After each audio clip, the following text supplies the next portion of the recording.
ciidamadii wixii lagu yiqiina ayan ku kicin dagaalkana waa dagaal aynu ku kalifay dagaal aynu rabno maaha waxaan salaamidii ka sida madaxweynaha jamhuuriyadda Soomaaliland madaxweyne ku-xigeenka golayaasha baarlamaanka salaam baan idinka wadaa iyo mahadnaqayaan meesha aad taagantihiin iyo meesha aad dadka aad dhiigkiina u horasaan halka aad joogtaan bacaadka aad ugu dhabar adaygasaan aad iyo aad baan idinka mahad celinayna madaxweynuhu wuxuu ku baaqay xabad joojin wuxuu ku baaqay nabad qoladan reer mudug waxay u yaqaaneen haddaad tiraaho war nabad iyo aan nabadno dagaalka joojinno waxay u yaqaaneen daciifnimo ay u yaqaaneen oo niman laga baqay ayay isu qaateen maalmo dhaweedoo madaxweynuhu hadlayay waxay yidhaaheen hasha keelaa cunti cabaata madaxweynuhu nabad buu ku baaqay maaha macnaheedu nabadda lagu baaqay waxa weeye dalkan inuu joognaa waa dalka Soomaaliland lagana tegi maayo waan ciidankuna waa joogayaa cid kastana waa loo sheegay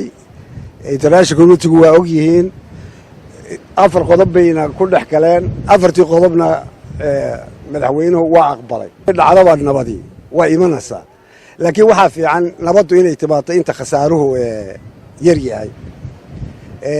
haddii cabdiweli diiday ina cami hadday nabad rabina indhahooda shana nabaddu dhacaysa marka waxaa fiican inta khasaaruhu yar yahay inay nabaddu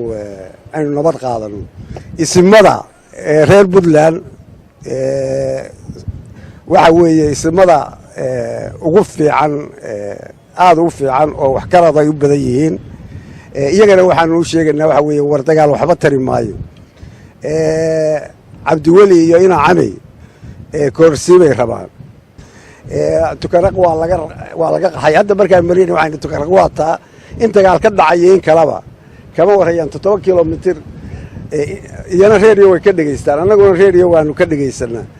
marka aad waxaan ugu farsaanaa inuu professorku joogo indhihiisa ku arko waxa meesha jira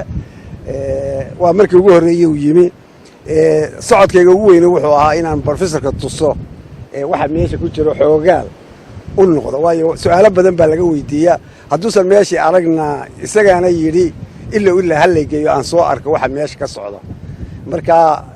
aad iyo aad waxaan u soo dhaweynayaa professorka iyo Abubakar Xaamid oo la socda oo waa reer Minnesota